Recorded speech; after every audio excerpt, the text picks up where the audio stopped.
नमस्कार, गोरखपुर न्यूज में आप सभी का स्वागत है। मैं हूं मोहम्मद तबरेज सिद्दीकी। मुख्यमंत्री योगी आदित्यनाथ ने गोरखनाथ मंदिर में जनता दरबार लगाया। इस दौरान मुख्यमंत्री योगी आदित्यनाथ ने 300 फरियादियों की फरियाद को सुना। उन्होंने अधिकारियों को निर्देशित किया है कि हर जरूरतमंद को उसकी आवश्यकता के अनुसार आवास व इलाज की सुविधा उपलब्ध कराई जाए। आपराधिक मामलों में FIR दर्ज करने में लापरवाही न की जाए और भूमि कब्जाने वाले दबंग माफिया पर लगाम कसने में तत्परता दिखाई जाए। जन कल्याण के कार्यों को सदैव प्राथमिकता पर रखते हुए अधिकारी हर पीड़ित की समस्या का त्वरित, गुणवत्तापूर्ण और संतुष्टि परक निस्तारण करना सुनिश्चित करें। इस दौरान एक महिला ने आवास की समस्या बताई। इस पर मुख्यमंत्री ने तुरंत अधिकारियों को निर्देशित किया कि महिला को PM आवास योजना या CM आवास योजना के तहत मकान उपलब्ध कराया जाए। जनता दर्शन में कई महिलाएं अपने परिजनों के इलाज हेतु आर्थिक सहायता की गुहार लेकर आई थी। मुख्यमंत्री ने उनकी पीड़ा सुनते हुए आश्वस्त किया कि इलाज में धन की कमी नहीं होने दी जाएगी। संबंधित अस्पताल से एस्टीमेट लेकर प्रक्रिया पूरी करते हुए मुख्यमंत्री कार्यालय को उपलब्ध कराया जाए। विवेकाधीन कोष से तत्काल सहायता राशि जारी करा दी जाएगी। उन्होंने अधिकारियों को निर्देशित किया कि एस्टीमेट की प्रक्रिया को प्राथमिकता पर पूर्ण कराएं। CM ने इस दौरान यह भी हिदायत दी कि अधिकारी हर जरूरतमंद का आयुष्मान हेल्थ कार्ड बनवाना भी सुनिश्चित करें। जनता दर्शन में जमीन कब्जा करने की आई शिकायतों पर उन्होंने कहा कि ऐसे मामलों में कड़ी कानूनी कार्रवाई सुनिश्चित की जाए। इस दौरान अपने परिजनों के साथ आए बच्चों को दुलारते हुए मुख्यमंत्री ने उन्हें आशीर्वाद देते हुए चॉकलेट दिया। उन्होंने बच्चों का हालचाल पूछा और पढ़ने के लिए प्रेरित किया। इस अवसर पर जिलाधिकारी कृष्णा करोड़ेश, SSP डॉक्टर गौरव ग्रोवर सहित अन्य अधिकारी मौजूद रहे। महाराजगंज का मामला है।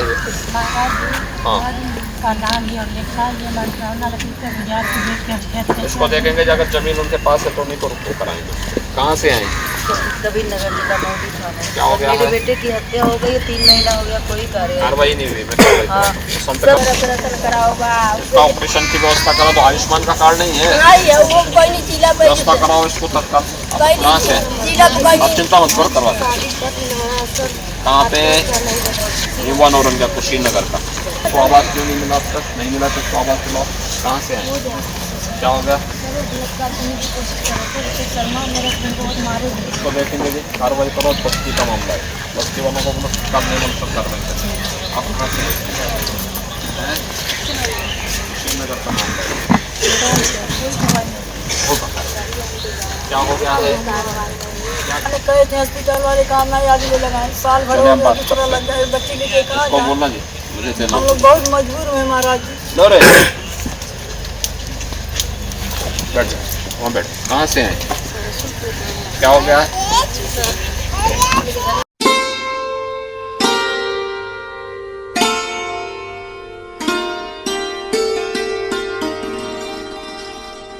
पूर्वोत्तर रेलवे के CPRO पंकज कुमार सिंह ने कोहरे के समय में ट्रेनों के संचालक पर कहा कि कोहरे के समय में पूर्वोत्तर रेलवे सतर्कता बरतता है।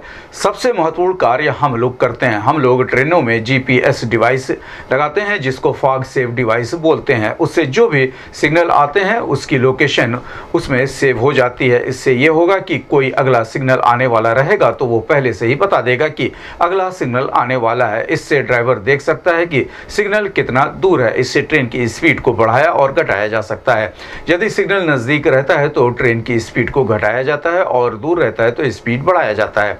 हमारा हमेशा प्रयास रहता है कि ट्रेन सुरक्षित संचालित हो सके, जिसके लिए रेलवे लगातार प्रयास करता है। उन्होंने कहा कि फॉग सेव डिवाइस आने से कोहरे में भी हम ज्यादा से ज्यादा ट्रेन चला पा रहे हैं और सुरक्षा भी बढ़ गई है। जब ज्यादा ठंड पड़ जाती है तो पेट्रोलिंग भी की जाती है। इस संबंध में गोरखपुर न्यूज से बात करते हुए पूर्वोत्तर रेलवे के CPRO पंकज कुमार सिंह ने कहा, विंटर्स के लिए रेलवे कुछ स्पेशल प्रोविजंस हैं, प्रिकॉशंस हैं जो रेलवे लेता है हर विंटर्स के पहले। उसमें एक महत्वपूर्ण चीज़ जो हम लोग करते हैं वो सभी ट्रेन इंजनों में GPS डिवाइस लगाते हैं। तो उससे जो है फॉग सेव डिवाइस बोलते हैं उसको हम लोग, उससे जो भी सिग्नल्स आते हैं उसकी लोकेशंस उसमें फीडेड रहती है। तो उससे क्या होता है कि जब भी कोई अगला सिग्नल आने वाला रहेगा तो उसके पहले ही वो आपको बता देता है ये सिग्नल आने वाला है। तो ड्राइवर देख सकता है कि वो सिग्नल अब इतना दूर बचा है, विजिबिलिटी है कि नहीं है। अगर विजिबिलिटी है तब तो वो ट्रेन उसी स्पीड पे चलाते हैं, अगर विजिबिलिटी नहीं है तो ट्रेन की स्पीड और ज़्यादा घटाते हैं। तो हम लोगों का मुख्य फोकस रहता है विंटर्स में भी हम लोग ट्रेनें सेफली चला सकें, ज़्यादा से ज़्यादा ट्रेनें चला सकें और कोशिश रहती है कि ज़्यादा से ज़्यादा पंक्चुअलिटी मेंटेन कर सकें। फॉग सेव डिवाइस के साथ कोहरे की स्थिति में जो परमिटेड मैक्सिमम स्पीड ट्रेनों की होती है वो है 75 किलोमीटर पर आवर की। तो अगर इन केस दिखाई उनको सिग्नल नहीं देता है तो उसके बाद फर्दर रिड्यूस करते हैं। बट इसके आने से कोहरे में हम लोग ट्रेनें भी ज़्यादा चला पा रहे हैं, सेफ्टी बहुत ज़्यादा बढ़ी है, रिलायबिलिटी बढ़ी है, हम लोग ज़्यादा ट्रेनें चला पा रहे हैं। और साथ ही साथ जैसे ही विंटर्स और बढ़ता है तो फिर पेट्रोलिंग भी की जाती है ट्रैक्स की नाइट्स में, और वो सारी चीज़ों के लिए जो पेट्रोल चार्ट होता है वो सब बना लिए गए हैं। सभी जो हमारे इम्पोर्टेंट वार्निंग्स बोर्ड्स लगे होते हैं उनको रेट्रो रिफ्लेक्टिव लगाया जाता है, जिससे कि वो रात में लाइट में चमकें। चाहे वो लेवल क्रॉसिंग गेट के बूम बैरियर पे लगाया जाता है, वहाँ भी रेट्रो रिफ्लेक्टिव लगाया जाता है। कई लाइन मार्किंग होती है, ढेर सारी प्रिकॉशंस होती हैं, इसके लिए लेट डाउन है जिसको किया जाता है। और इसके संबंध में काउंसलिंग भी की जाती है लोको पायलट्स की, गार्ड्स की, और जो संरक्षा से जुड़े हुए हमारे मेन स्ट्रीम के या ऑपरेशन से संबंधित जो स्टाफ हैं। सदर सांसद रवि किशन ने प्रदेश सरकार के द्वारा 60 साल से ऊपर की महिलाओं के लिए बजट पास होने पर कहा कि प्रदेश सरकार का ये बहुत ही अच्छा कदम है, जिसके लिए प्रधानमंत्री मोदी और मुख्यमंत्री योगी को धन्यवाद देता हूँ। ये प्रदेश की महिलाओं के लिए बहुत ही अच्छी बात है। सरकार महिलाओं का सम्मान बढ़ाने का काम कर रही है, उसी दिशा में यह सरकार का कदम है। इस संबंध में गोरखपुर से बात करते हुए सदर सांसद रवि किशन ने कहा, बहुत अच्छी ऐतिहासिक कदम है ये तो।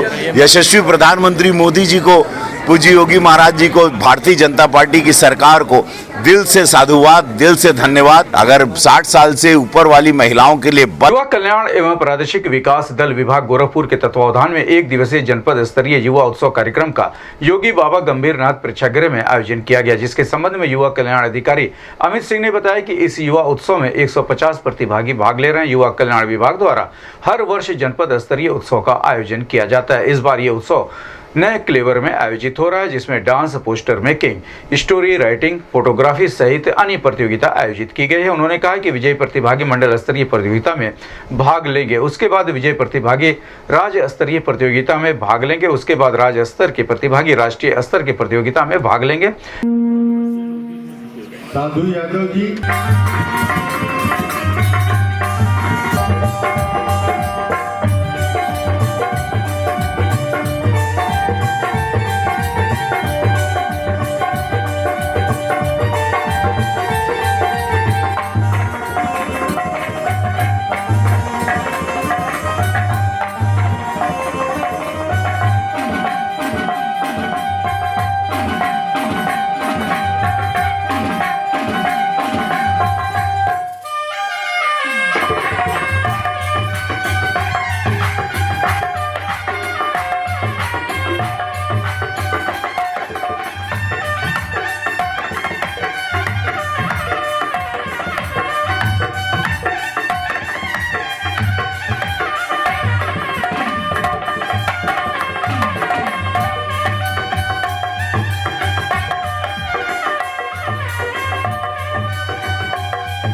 जिनको प्रमाण पत्र से सम्मानित किया जाएगा। इस संबंध में गोरखपुर से बात करते हुए युवा कल्याण अधिकारी अमित सिंह ने कहा, करीब 150 के आसपास प्रतिभागी भाग ले रहे हैं। युवा कल्याण विभाग द्वारा प्रतिवर्ष जनपद स्तरीय युवा उत्सव का आयोजन कराया जाता है।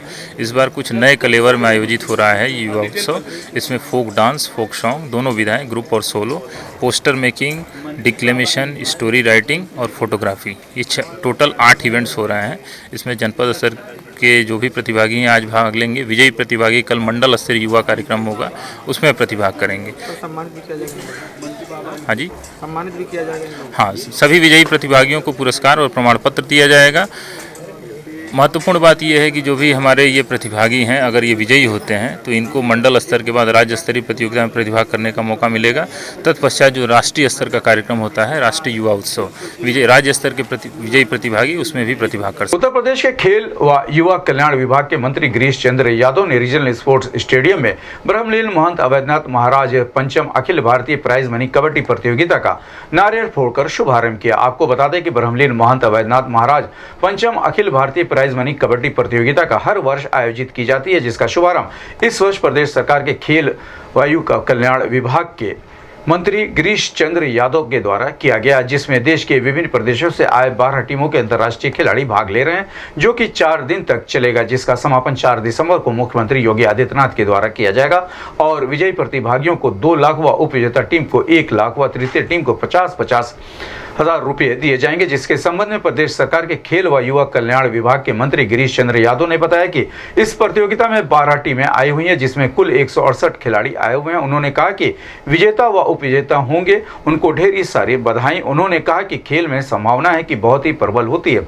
सभी खिलाड़ियों को यहां से संकल्प लेकर जाने की आवश्यकता है कि खेल को बढ़ावा देने के लिए देश व प्रदेश की सरकार कार्य कर रही है। प्रधानमंत्री नरेंद्र मोदी खेलो इंडिया खेलों का शुभारंभ करके खेलों को बढ़ावा दे रहे हैं।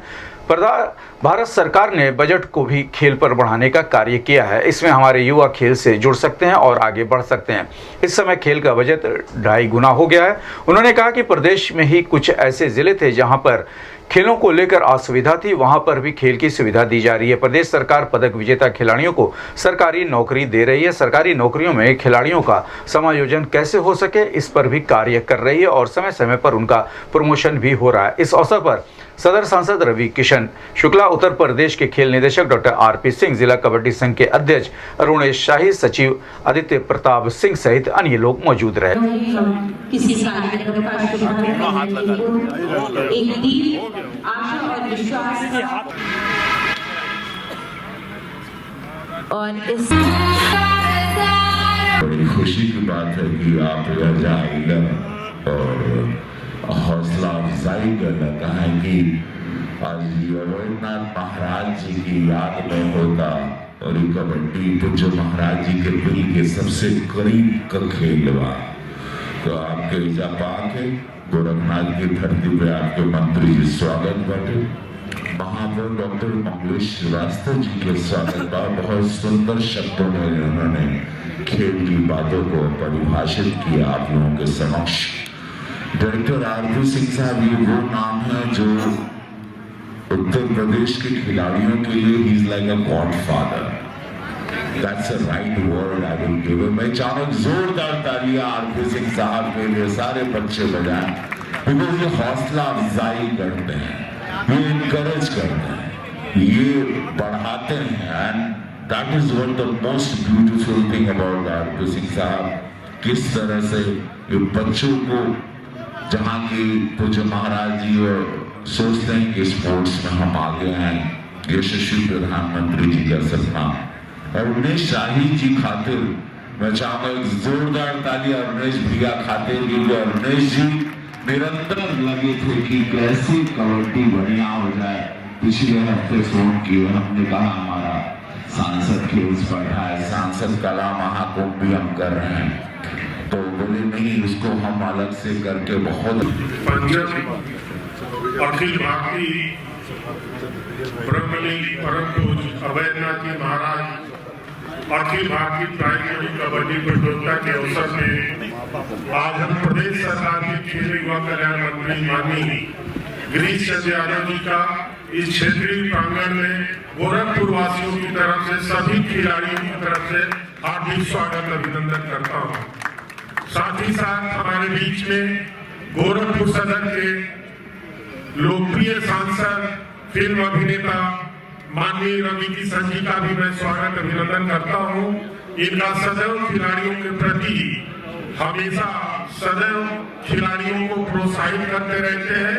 अभी आपने देखा होगा 2 दिन पहले सांसद खेल प्रतियोगिता का सुभव्य रूप से शुभारंभ आप ही के द्वारा किया गया। परम पूज्य महंत अभयनाथ जी महाराज के 5वीं अखिल भारतीय प्राइमरी पुरुष कबड्डी प्रतियोगिता उद्घाटन कार्यक्रम के अवसर पर मंच पर उपस्थित हमारे गोरखपुर के लोकप्रिय सांसद, भोजपुरी में इन्होंने देश में दुनिया में नाम किया है, आदरणीय श्री रवि किशन जी, मंच पर उपस्थित नगर के प्रमुख आदरणीय श्री मंगलेश श्रीवास्तव जी, हमारे डायरेक्टर खेलकूद आदरणीय डॉक्टर आर.पी. सिंह जी, खेलकूद दर्जा प्राप्त हमारे मंत्री विभ्रांत चंद्र कौशिक जी, कुश्ती संघ के अध्यक्ष आदरणीय दिनेश सिंह जी, जिलाध्यक्ष कबड्डी संघ श्री अरोड़े साई जी, मंच पर उपस्थित संयुक्त सचिव भारतीय कुश्ती संघ आदित्य प्रकाश सिंह रावल जी, केंद्र अधिकारी यानी रेलवे हरिचंद्र विजय सिंह जी, अंतर्राष्ट्रीय पहलवान आदरणीय पन्नेलाल यादव जी, वरिष्ठ भारतीय जनता पार्टी नेता आदरणीय भानु प्रकाश मिश्रा जी, कबड्डी संघ के सचिव आचार्य प्रभात पांडे जी, हमारे क्षेत्रीय क्रीड़ा अधिकारी आदरणीय आगे हैदर जी, और इस प्रतियोगिता में पार्टिसिपेट करने के लिए आए हुए हमारे सभी खिलाड़ी, युवा साथीगण, मंच पर भी हमारे सभी सम्मानित अतिथिगण, मैं आज के इस अवसर पर सर्वप्रथम कर्मलीन परम पूज्य महंत अभयनाथ जी के जिनके स्मरण में ये कबड्डी की प्रतियोगिता आयोजित है, उनके चरणों में सिर झुकाकर उनको नमन करता हूँ, वो स्मरण करता हूँ। निश्चित रूप से ये जो प्रतियोगिता का आयोजन हो रहा है, विगत वर्षों के बाद इस वर्ष भी जनपद गोरखपुर में गोरख श्री धाम के कर्मलीन परम पूज्य महंत अभयनाथ जी महाराज की पुण्यतिथि पंचम ब्रह्मलीन परम पूज्य महंत अभयनाथ जी की महाराज अखिल भारतीय प्राइज मनी पुरुष कबड्डी प्रतियोगिता का आयोजन दिनांक 1 से माननीय मुख्यमंत्री जी ने उसका घोषणा कर दिया था कि हमारे ऐसे खिलाड़ियों की व्यवस्था इस शिविर का आयोजन होगी, और भी जो गोवा में हमारे नेशनल लेवल के खिलाड़ी लिए थे उनको इस शिविर का आयोजन की व्यवस्था सरकार ने दिया था आने जाने के लिए। पुरस्कार राशि को भी दुगुना करने का काम हमारे सरकार ने किया है। मैं आज की इस अवसर पर निश्चित रूप से आप सबको विश्वास दिलाना चाहता हूँ कि माननीय मुख्यमंत्री जी ने खेलों को बढ़ावा देने के लिए, खिलाड़ियों को आगे बढ़ाने के लिए और जो भी इंफ्रास्ट्रक्चर की आवश्यकता होती है उसको दिलाने के लिए पूरी प्रतिबद्धता के साथ हमारी सरकार काम कर रही है। और आने वाले दिनों में जो भी गुब्बारा उड़ा करके ब्रह्मलीन परम पूज्य महंत अभयनाथ जी महाराज, माननीय सांसद महोदय के सानिध्य में, माननीय सांसद महोदय के साथ माननीय राज्य मंत्री महोदय फीता काटते हुए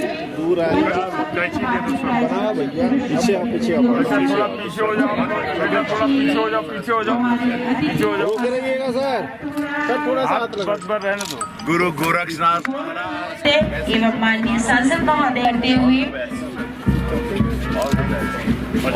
हिमाचल प्रदेश की टीम, हिमाचल प्रदेश एवं एसएसबी राजस्थान की टीम ओपनिंग मैच में एवं साथ में विशिष्ट अतिथिगण समस्त राज्य मंत्री खेल एवं युवा कल्याण विभाग श्री गिरीश चंद्र यादव एवं माननीय सांसद महोदय के सानिध्य में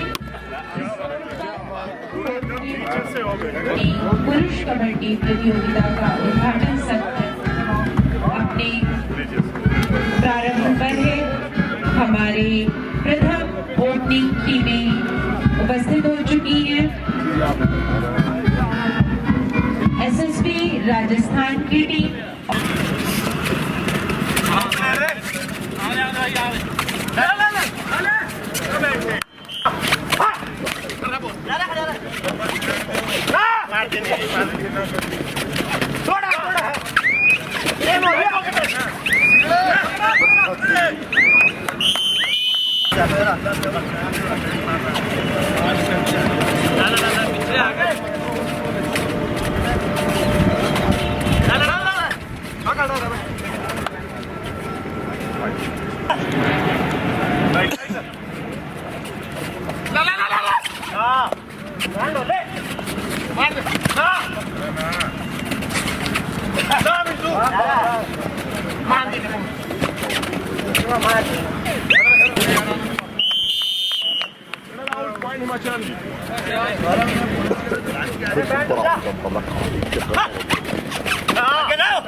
इस संबंध में गोरखपुर से बात करते हुए प्रदेश सरकार के खेल व युवा कल्याण विभाग के मंत्री गिरीश चंद्र यादव ने कहा, अखिल भारतीय प्राइज मनी पुरुष कबड्डी प्रतियोगिता के उद्घाटन के अवसर पर मुझे आने का अवसर प्राप्त हुआ है और इस प्रतियोगिता में जो हमारे 12 टीमें आई हुई हैं, लगभग 168 खिलाड़ी आए हुए हैं, उन सबको जो इसमें विजेता होंगे वो विजेता होंगे, उनको भी मेरी बहुत ढेर सारी बधाई है और जो 3rd और 4th होंगे उनको भी बधाई है, शुभकामना है। हमने इस बात को कहा है कि खेल में संभावनाएं बहुत प्रबल होती हैं, कभी हार नहीं माननी चाहिए। ये संकल्प लेके जाने की आवश्यकता है कि अगली बार जब आयोजन होगा तो हम ही विजेता उपविजेता के रूप में चयनित होंगे। ये संकल्प भाव लेके जाने की आवश्यकता है। निश्चित रूप से खेलों को बढ़ावा देने के लिए हमारी देश की सरकार और प्रदेश की सरकार, दोनों सरकारें मिलकर उत्तर प्रदेश में भी बहुत बेहतर काम करने का प्रयास किया है। माननीय प्रधानमंत्री जी ने भी खेलो इंडिया खेलो सेंटर के स्थापित करके उनके इंफ्रास्ट्रक्चर को,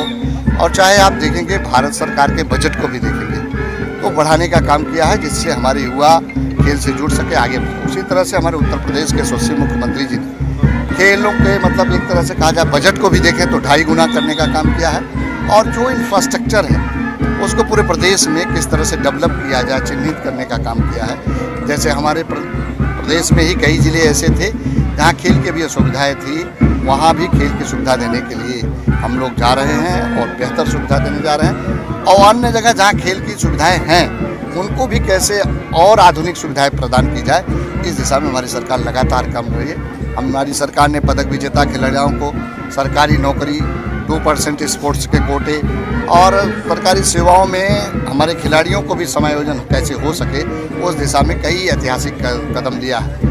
और उसी के साथ साथ जो है आउट ऑफ टर्न प्रमोशन भी खिलाड़ियों के लिए हमने 7 जनवरी 2022 का एक शासनादेश जारी किया है।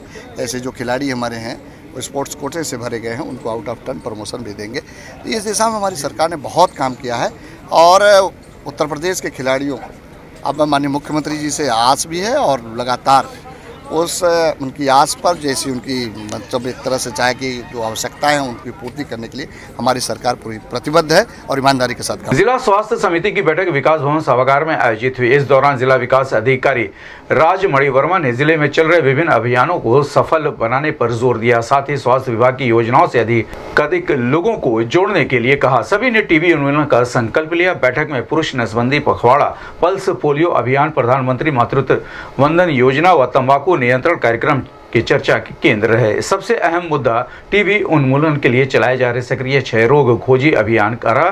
सीएमओ डॉक्टर आशुतोष कुमार दुबे ने संबंधित अधिकारियों से कहा कि अभियान के दौरान कोई भी संबंधित क्षय रोगी जांच व उपचार से वंचित न होने पाए। इस अवसर पर जिला क्षय रोग नियंत्रण अधिकारी डॉक्टर गणेश यादव, जिला अस्पताल के प्रमुख अधीक्षक डॉक्टर राजेंद्र ठाकुर, महिला अस्पताल के प्रमुख अधीक्षक doctor Jai Kumar, CMO doctor A K. Chaudhary, doctor Nandlal Kushwaha मौजूद रहे। इस संबंध में गोरखपुर संवाददाता से बात करते हुए जिला क्षय रोग नियंत्रण अधिकारी डॉक्टर गणेश यादव ने कहा, सीडीओ साहब के सभागार में डीडीओ साहब और मुख्य चिकित्सा अधिकारी की अध्यक्षता में पूरे स्वास्थ्य विभाग में जितने कार्यक्रम चल रहे हैं उसका जो है एनालिसिस और मॉनिटरिंग की गई। खास करके एंटीनेटल केयर, प्रेगनेंसी, डिलीवरी और बच्चों का देखभाल के विषय में भी ये चर्चा हुई। इम्यूनाइजेशन के विषय में चर्चा हुई, आयुष्मान भारत विषय में चर्चा हुई। विशेष करके टीबी प्रोग्राम जो एसीएफ चल रहा है 23 नवंबर से लेकर के 5 दिसंबर तक, उसके विषय में डिटेल में चर्चा हुई कि आप जो स्टेट पर जो 9 इंडिकेटर्स पर जो समीक्षा होती है उस विषय में गोरखपुर का क्या पोजीशन है। इंडिकेटर्स 9 इंडिकेटर्स में हमारे कितना आपका रजिस्ट्रेशन हुआ है, कितना नोटिफिकेशन है, कितना HIV का टेस्ट है, कितना आप इवन बजट के विषय में भी पूछा गया। HIV उससे रिलेटेड HIV की टेस्टिंग के विषय में पूछी गई उससे, और IPT के विषय में भी चर्चा हुई कि IPT जो है इसका आपका परसेंटेज थोड़ा हमें ठीक ठाक था, लेकिन कुछ ये था स्टेट लेवल से। और एक चीज और मैं बताना चाहूंगा कि नोटिफिकेशन में हम अपने स्टेट पर नंबर 1 की पोजीशन में, हमारा जितना टारगेट था उससे हमने 108% टारगेट को पूरा किया। सिर्फ 100 ही नहीं, 108% हमने नोटिफिकेशन नगर आयुक्त गौरव सिंह सोगरवाल ने सुबह शहर के विभिन्न इलाकों में डोर टू डोर कूड़ा कलेक्शन व्यवस्था का निरीक्षण किया। पुराना गोरखपुर वार्ड में जगह जगह गंदगी और चेक नालियां देखकर नगर आयुक्त बिफर पड़े। जोनल सैनिटरी अधिकारी से सख्ती भरे लहजे में कहा कि अगर सुबह 8:30 बजे तक वार्डों से कूड़ा नहीं हटाया गया तो सफाई निरीक्षक और कर्मचारियों के साथ ही उनके खिलाफ भी कार्रवाई की जाएगी। नगर आयुक्त ने उनसे जल भराव वाले वार्डों को और मोहल्लों की सूची भी मांगी। कहा क्षेत्र की सभी नालियों की दोबारा सफाई होनी चाहिए। उन्होंने जल भराव वाले क्षेत्रों में जल निकासी के साधन विकसित करने और संप वेल बनाने में निर्देश दिए। इसके अलावा सैनिटरी अधिकारी को निर्देशित किया गया कि इस तरह की व्यवस्था को सुनिश्चित करें कि कूड़ा उठाने वाली एक गाड़ी से रोजाना कम से कम 500 घरों का कूड़ा उठाएं। नगर आयुक्त ने इसको लेकर सही कार्य योजना बनाने के निर्देश दिए। कहा कि सभी वार्डों के छोटे बड़े और मझले नाले की हर हाल में सफाई होनी चाहिए। इस संबंध में नगर आयुक्त गौरव सिंह सोगरवाल ने कहा कि गोरखपुर शहर की बेहतर सफाई व्यवस्था नगर निगम की प्राथमिकताओं में शामिल है। हर हाल में सुबह 8:30 बजे तक सफाई हो जानी चाहिए। अगर इसमें गड़बड़ी मिलती है तो जिम्मेदारों के खिलाफ कड़ी कार्रवाई की जाएगी। इस संबंध में गोरखपुर संवाददाता से बात करते हुए नगर आयुक्त गौरव सिंह सोगरवाल ने कहा, गोरखपुर में 80 वार्ड है। 80 वार्डों में लगभग 153 से अधिक हमारी डोर टू डोर कलेक्शन की गाड़ियां हैं और भी लगभग इस माह के अंत तक हमारी 60 गाड़ियां और आ रही हैं। हमारा टारगेट है कि प्रत्येक घरों तक हमारी नगर निगम की गाड़ियां पहुंचे ताकि लोग अपना कूड़ा नगर निगम की गाड़ियों में डाल पाएं। साथ ही साथ जो हमारे इंस्टीट्यूशंस हैं, चाहे वो DTU यूनिवर्सिटी हो, MMTU यूनिवर्सिटी हो, हमारे एम्स हो, उन इंस्टीट्यूशंस में भी जीरो वेस्ट कैंपस हम बना रहे हैं। उनके कूड़े को भी हम कलेक्ट करेंगे। साथ ही साथ जो हमारे बल्क वेस्ट जनरेटर्स हैं और कमर्शियल एस्टेब्लिशमेंट्स हैं, उनके कूड़े को भी हम कलेक्ट कर रहे हैं। रात्रिकालीन सफाई भी हमारी उन जगहों पर चल रही है जहाँ पे व्यावसायिक गतिविधियाँ, व्यापारिक गतिविधियाँ होती हैं, ताकि शहर में रात्रिकालीन में भी सफाई हो। इसके अलावा मैकेनिकल रोड स्वीपिंग मशीन के माध्यम से हम रोडों की भी सफाई करा रहे हैं। साथ ही साथ वाटर स्प्रिंकलर के माध्यम से भी रोडों को साफ कर रहे हैं। साफ सफाई के लिए बीट व्यवस्था बनाई जा रही है। बीट व्यवस्था के अंतर्गत सभी बीटों पर सफाई कर्मी तैनात किए जा रहे हैं और उन जगह के सफाई के जिम्मेदार सफाई कर्मचारियों को बनाया जा रहा है। गार्बेज फ्री सिटी के लिए गोरखपुर नगर वासियों से अपील है कि सभी लोग अपना कूड़ा नगर निगम की गाड़ियों में डालें। लगातार आपके द्वारा निरीक्षण किया जाता है। कई जगह लोगों की शिकायत आती है कि समय से सफाई कर्मी नहीं पहुंचते, तो ऐसे में क्या दिशा निर्देश दिए? ये बिल्कुल, ये सफाई कर्मचारियों के ना पहुंचने की शिकायतें भी प्राप्त हो रही है। उन सबका वेतन काटा जा रहा है पहली बार में।